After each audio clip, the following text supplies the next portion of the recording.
Just fantasy baseball back for week 2. I'm your host, Colby Olson, as always, joined here by Clay Snowden.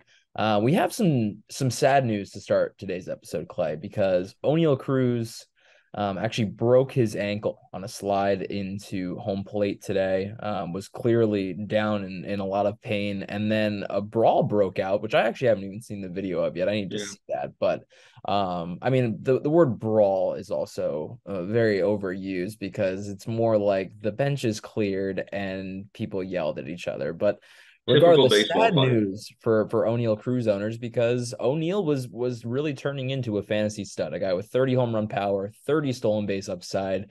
The plate discipline looked to be improving. Just an electric player. He has the hardest hit ball of all time, 122.4 miles an hour, or something like that. So a broken ankle should probably put him on the shelf for the rest of the season, right? I don't know how long, but definitely a long time. And the play was a little bit, it happened last week as well, where O'Neal Cruz was going into third base, and I think the word reckless is maybe a little aggressive to use, but an aggressive slide into third kind of tweaked something. Took him a minute to get up, and now we saw him going into home plate. It wasn't exactly the most natural looking slide. That the throw to home kind of pulled the White Sox catcher into the base pass a little bit, but it was kind of awkward. And the fight started because the catcher for the White Sox said um, some choice language, pretty much saying like, "What was that? Like what was that slide, man?" And Carlos And Santana to be didn't like fair, that. it was a very late slide. Yeah, it was a little awkward. So, but you know, hopefully he heals soon because that's a big marketing plug for baseball. Fantastic player and just a great fantasy asset as well. Yeah, clearly. I mean, all we can do here at Just Fantasy Baseball, though, is how does an O'Neal owner handle this news? Who do they pick up? I actually do own O'Neal in a 12-team keeper league, and really I don't have much shortstop depth. I have Anthony Volpe, who has been struggling mightily to begin this year, which you can kind of expect that to happen with most rookies. Even the best rookies, Adley, Julio, whoever, struggles in the first 2 weeks to a month of their careers most of the time. I mean, it's pretty much a guarantee that they're going to struggle when they come up, no matter how they did in spring training. It's a different ball game once opening day starts, and you're seeing a real major leaguer in every single at bat. So Volpe's been struggling. So I think I'm going to have to handle it a different way. And a player I want to bring up, if you're looking to replace O'Neal, replace the steals that he's going to bring to your team, replace some of the power that he's going to bring to your team. Bryce Terang is a very interesting option. We mentioned him before the season as a deep sleeper option, and he's done nothing but perform in a very limited sample size to begin this year. 23 plate appearances. He's hitting 316 with 13% K rate, a 17% walk rate. He's hit a home run. He's stolen 2 bags. He plays great defense. This Brewers team is got to be in love with this guy. All around player. And I really do think that he could steal 20 plus bags. Yeah, and throughout the minors, he showed the ability to walk and not strike out. So I think that those numbers are not some fluke, even though it is a small sample size. Like you mentioned, speed. Last year in AAA, 34 stolen bases and 13 home runs. He was pretty good through the first, 2019 and 2021 in AA before he hit AAA last year and really looked good um, in 2022. So a 108 WRC plus in 2022 in AAA, and so far, like you said, home run, 2 stolen bases, and these Brewers rookies, Garrett Mitchell, Joey Weimer, and then the little bit of a resurgence from Brian Anderson, who's playing outfield and third base eligibility as well in fantasy. I mean, there's some interesting bats that no one's really picking up yet. People are starting to. So if you have any of those names in your free agency, I mean, it's worth a look for sure.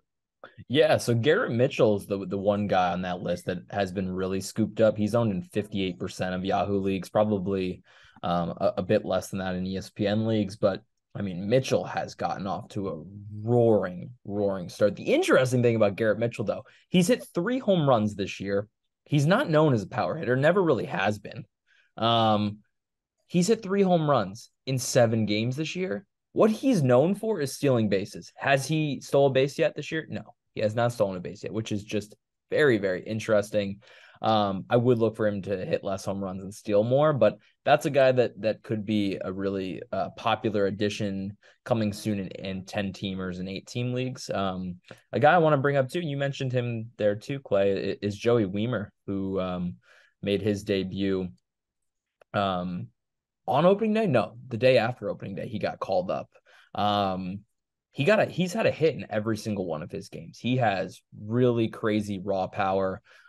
He hasn't struck out much, has a 11% strikeout rate, 11% walk rate, and 27 plate appearances thus far.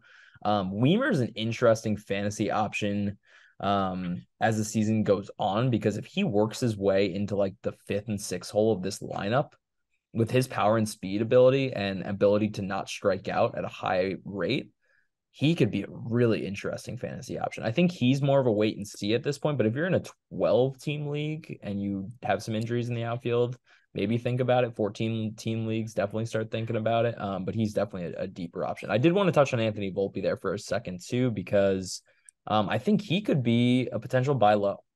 If an owner is scared of his start to the year, and you just lost O'Neal Cruz, not a bad guy to put out some feelers for and see if you can grab Volpe at a discount. I mean, he's already stolen 3 bases in 8 games. He's struggled, obviously, 34% K rate, but he's still walking. Yeah. 14% K walk rate, that is. I would expect him to settle in. I think this is just these are just normal growing pains that rookies go through. So yeah, definitely send out some feelers for Anthony Volpe as well. Clay, I'm gonna throw it over to you. So yeah, we didn't really preface what this episode is gonna be. It's our usual Sunday, Monday, waiver wire episode and streaming options for this week. So we're just gonna talk about some guys there: Terang, Weimer, Mitchell. Obviously, 3 guys that we're very interested in. But Clay, I'll throw it over to you for anybody that you want to highlight.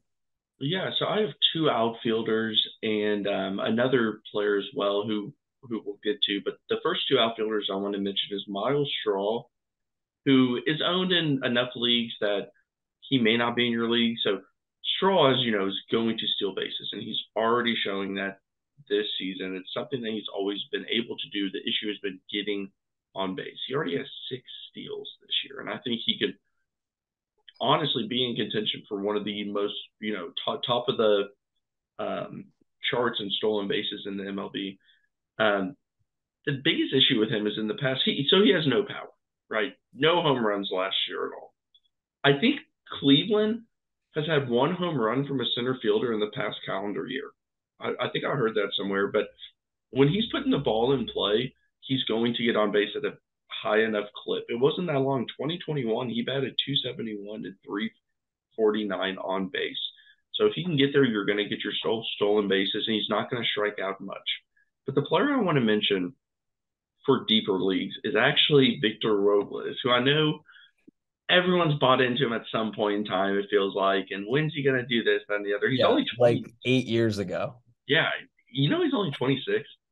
Doesn't it feel like he's just been around forever? The Nationals loved calling up 20-year-olds back then, but so far in this season, 370, 469, 444. Now that's 33 plate appearances, right? A guy who's stolen 28 bags in the past has 1 steal so far this year, but he's not striking out as much to begin the season, which is a great sign. And he's walking a little bit more, but really what I found interesting is just the contact's up a little bit in terms of hard hit, but he's not just driving it into the ground every single time, which has been a bit frustrating in the past for him. So he's owned in like 1% of leagues is why I bring him up. He's off to a hot enough start that if you're in a super deep league, he's worth the flyer, Genuinely, how especially. deep? I'm genuinely. I play in a 14 team league and I wouldn't even touch him. You wouldn't touch him in a I 14. wouldn't touch him. And here's why. I'll give some reason why. One, the hard hit rate for him does not entice me. It is higher than before when he's had a 26% hard hit rate for basically his entire career. Yeah, it's up to 36% this year. He doesn't even have a barrel on the season, though. That concerns me. Um, what does concern me though is that how much do we actually care about one-dimensional steal guys this year? Because I feel like steals are much easier to come across this year. A lot more guys are stealing, and even the guys that are regular 20 to 30 steal guys are stealing more. So it doesn't seem like I need to go out of my way to get a one-dimensional steal guy in Yeah, this. and That lineup is so bad. maybe yeah, and it is a bad lineup. And again, we're talking about a 1% owned player. It's just an option for a deeper league. Miles Straw would be the guy who I I'm just don't really even targeting. think you can get deep enough. Maybe we'll see if We'll he can. keep I him mean, on the watch list, Clay. We'll keep him yeah, on the he's watch hitting list. well right now. From what I've seen, it looks better than it has in the past. Now he needs to. So right now he's still hitting the ball into the ground, but the few hits that have gone over 100 miles per hour are actually good line drives, which in the past that was not the case. So like I'm just saying, there's a chance. Let's at least put him on a watch list. We can put him on a watch list for you. That might be Okay, as thank far as you. I go this year, but well, let's watch it. Let's come back to it. I think it's interesting. Let's see if the changes that he's making continue. I just worry that it's one dimensional. Like you're only in it for the steals, and he only has one steal. Like I think there's other guys out there that I would that deep that I would consider. Like I think Joey Weimer, who is available, should be available in most leagues, even 14 team leagues, is a much better option because he's going to give you plenty of steals, but also plenty of power to go with that. Um, Clay, I'm gonna move over. I know last episode we talked a lot about the closer market, um, but we missed on a couple guys, I think. I want to talk about Aroldis Chapman first. And then I also want to talk about Pierce Johnson, who is on the Rockies now. But let me start with Chapman because Chapman looks back. He's throwing the hardest he's thrown since 2017 when he averaged 100 miles an hour on his fastball. His fastball is averaging 99 miles an hour right now. So far this season, he has 4 scoreless appearances. He's walked just one batter in those 4 appearances, and he struck out 8 in those 4 appearances. So he's throwing harder than he has in 6 years. The slider's up to 89. The fastball's over 100, well over 100, up to 102, where he hasn't been in years. And the control is back. Now, does he have the closer role locked down? No, because Scott Barlow is there. But he did pick up his first save today. And I think if you need a speculative closer ad, he is a must add. He's owned in 39% of Yahoo leagues right now. But if you're in a league where it counts holds and saves, he's a must add. I'm spending $5 to $6 on him out of my $100 budget this week because I really think that the way he looks right now, I mean, I have no reason to believe that's going to change. So I like this move because first off, he's in a low pressure situation. He's not in New York. He doesn't have that massive contract, and there's no one breathing down his neck. And like you said, he's not even in the closer role permanently. He's not cemented there. But let's say he gets to that point. You're buying in now, hoping that he can get there. And let's be honest, the Royals are not, he's not in their long term plans. So if you get him on your roster now, an injury happens, maybe he gets traded to a contender. Like it's very possible. It's the contract's kind of set up that way, where it's easy to move him. I think that's a really good pickup and somebody who could potentially be added to a better team and have more save Oh, he'll be opportunities. in Queens by July. He'll be in You think Queens. so? I think so. I could see that. I could really see that. It would be funny because I know that Steve Cohen loves to spite the Yankees. I genuinely think that having Chapman on the Yankees would be hilarious. Would be hilarious. Um, Pierce Johnson, though, is another guy I want to talk about because he picked up his third save of the year today. Am I seeing this right, Clay? His third save of the year today. Pierce Johnson stepping in for Daniel Bard. and he's looked really good. He's genuinely looked really good. He struck out two, then three, then two in his first three appearances. Didn't strike out anybody today. Yielded a walk, but didn't give up any hits. Scoreless ninth for his third save of the year. And shockingly, he's only owned in 43% of Yahoo leagues. So this is a must add for me because he has nasty stuff, nasty slider that can play in cores, much like Daniel Bard. Had a crazy season last year where he had a ERA in the ones, and what do you have, like 30 something saves? I see no Yeah. reason why Pierce Johnson couldn't load up on a bunch of saves early in the year. And Bard is without a timetable to return. We don't even know if he's going to return this year. So Pierce Johnson, I could see his ownership go from 43% to 80% really, really fast. Yeah. And Daniel Bard, like you said, even if he does return, like Is he going to sure be he's put back getting in the paid. ninth inning? I don't know. Yeah, like if Pierce Johnson's pitching well, I would not give it to Daniel Bard, who's really not that great of a pitcher, to be honest with you. He's not. So I love that move. Um, the last waiver wire pickup I have is G1 Bay for the Pittsburgh Pirates. And this is part of the okay, like, O'Neill Cruz goes down, who's going to play short? Is it going to be Castro? Is it going to be Bay? But Bay has played outfield. He's played second base. And now if he can add shortstop eligibility, you can add a pretty damn good player who has a high contact rate. He's not going to strike out much. He's going to put the ball in play. He's not off to this like magnificent start that everyone's picking him up right away. 259, 280, 86, 444 slash line. But throughout the minors, this guy's done nothing but hit. This guy's just a fantastic bat to ball type profile. I don't know how much power he has, but he will bring speed. 30 stolen bags last year in AAA, 20 the year before in AA in only 83 games. So you can get somebody who's potentially going to have a high average, multiple position flexibility, and steal bases. Yeah, I think he's built for 5x5 leagues. Especially after O'Neill Cruz going down, he could definitely find himself hitting higher in this lineup. He's hit, eighth, seventh in this lineup. I wonder if they shade him over to shortstop at all. I know that they're going to be calling up. Oh crap, who are they calling up? Morcano. Mhm. Yeah, Tupacita Marcano. I probably butchered that, but it's okay. That's a name that you're built to butcher. Jack McMullen would get that one because he's calling games for Marcano's club, the Indianapolis Indians, right now. But Clay, I wanted to bring up one last name for waivers, and then I have just one streaming option this week. The early slate for this streaming week is pretty brutal. It's so bad. Like any of the guys that like we would usually be interested in streaming are all playing good teams. But I have a crazy guy to bring up. Chris Bubich dealt. Whoa. He dealt today. 9 strikeouts over 6 innings. And then you look at the individual pitch mix, it's crazy.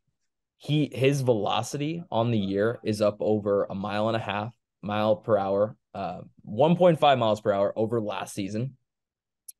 Everything is up velocity wise. Changeup is up, curveball is up, slider is up, and the whiffs are up too. He got 7 whiffs on 16 swings on his fastball. That's a 44% whiff rate. That's crazy.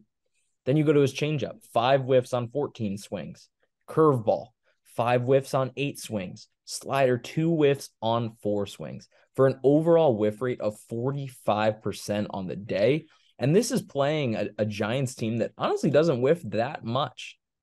So, I mean, Bubich in his first start looked great. And then you're going to go 6 innings, 9 strikeouts. This is a former, top prospect with some upside here. He's owned in 2% of leagues. I would be willing to take a flyer on him. Why not? I like that. It's a little out there, especially because I feel like none of us have a good memory of Chris Bubich. But if you need somebody to take a flyer on, and like Colby said, these are not good streaming options this week. Not early in the week at least, and we're kind of reaching right now for some. we're kind of reaching. And the one that I want to bring up is Kyle Muller, who is for the Oakland Athletics. Who, if you've not looked at the athletics team recently, it's pretty bad. Like I think they went 11-0, or they lost 11-0 and then 9-0 in back-to-back days to the Rays. But he's actually pitched pretty well. He's been the best pitcher for Oakland, which again, not saying much. 5 innings his first outing against the Angels, a good team, and 4 hits, 1 run, 1 walk, 3 strikeouts. Next outing, Cleveland, a good team, 5 5 2/3, 4 hits, 2 runs. Now 3 walks kind of hurt him, but five strikeouts. I think he's done well. And he's not going to be great, but again, we're talking about a streamer here. Um, he's using his slider a little bit more to start the year and his fastball a little bit more as well. And I just have to say this because it's funny to me, but similar pitchers to Kyle Muller based on velocity and movement. 2021 Robbie Ray. It's just so funny to see that on there. It also has like 2021 Tucker Davidson. So it's like I don't know, and Eric Lauer's on that list as well, Mackenzie Gore. But overall, I've watched both of his starts, and he's looked efficient. And that's usually what I look for in a streamer is someone who can just come in and do well, not awesome, but somebody who if you're in a points league, can get you 10 points. And who do they And that get? Who are the A's playing? the A's are playing Baltimore. That is a dangerous matchup, but I don't Grayson hate it. Rodriguez on the mound. That's Okay. Tuesday, April 11th. It's an interesting matchup because the Brewers offense has been rolling. But Mueller, you're right, Clay, has looked good. I do like that he's throwing that slider more because that slider was a lethal pitch for him last year. 45% whiff rate on that pitch last year. He's increased usage of that pitch this year to 31%.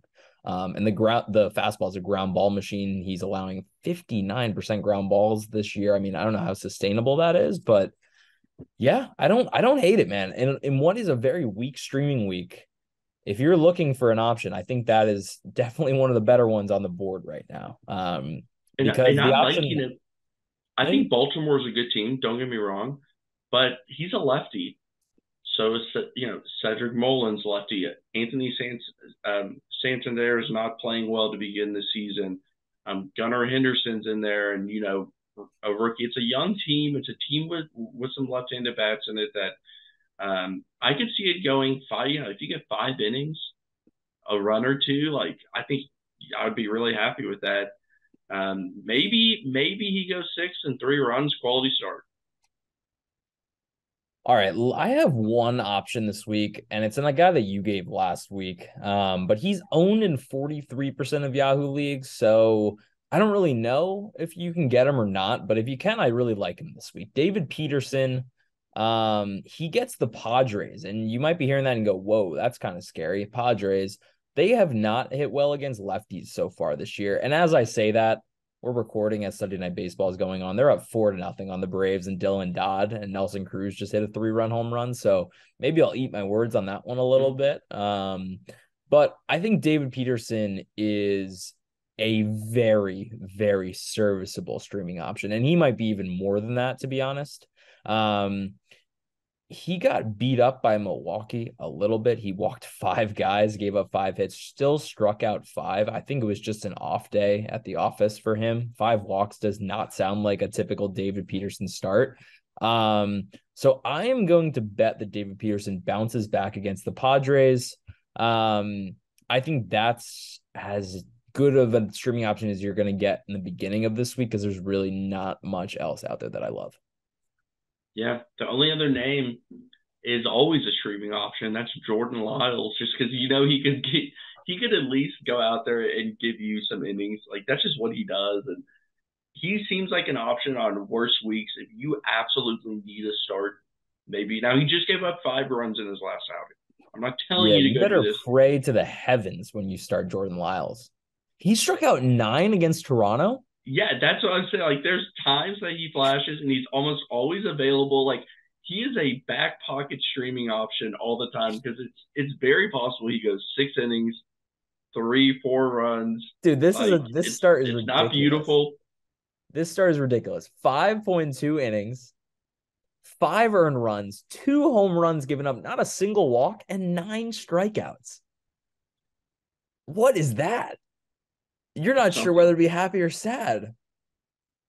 Yeah, I tweeted out a picture of Jordan Lyles' percentage Go of pick up pitches Bubich. Don't waste your time with Lyles.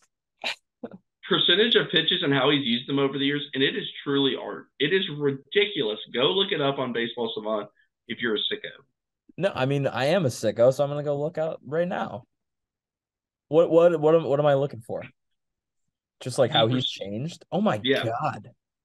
Oh my God. The guy is bipolar with how he uses his pitches. that's what happens, I guess, when you jump from team to team and a pitching coach says, "Oh, we're going to use this more, we're going to use this less," and yeah, it's kind of crazy. You kind of have to wonder, like, maybe if he stuck with one pitching coach and one team, if he could figure something out. But I don't think he's gonna figure anything out, and I'm gonna stay far away. But he is Chris an Bubich, I'm innings telling you, eater. Chris Bubich, it could be intriguing. I'm gonna hold off until he faces the Braves because he gets the Braves next, and that's a big test, and I don't expect him to pass that test. But if he does, I mean, that's a big one. If he passes that, then I might be all aboard. One last note: we are right at that point where it's about 9 games in, right? Players like Jordan Walker, who are listed as a third baseman, will get eligibility with the next game in outfield. So if you have been watching a player who now has 9 games played in one position that's not their primary position, they will gain that. So that also means a player that's been playing maybe 7 games at second base or whatever it may be may want to add them now if you're in a deep league, especially and you need positional flexibility from a player. Now is the time to think about adding them right before everyone notices they're getting that extra position. Great point, Clay. Great point. So yeah, that's our little waiver wire streaming episode this week. Definitely gonna. I think it's gonna be a 3 episode week this week. So we're gonna dive into some guys and dive into some of these cold starts. See if we're buying or selling some of these cold starts, and then we'll get you a weekend streamer episode and it just fill you in on all the latest fantasy baseball talk. Clay and I will catch you next time. Enjoy the rest of your week, everybody. Adios.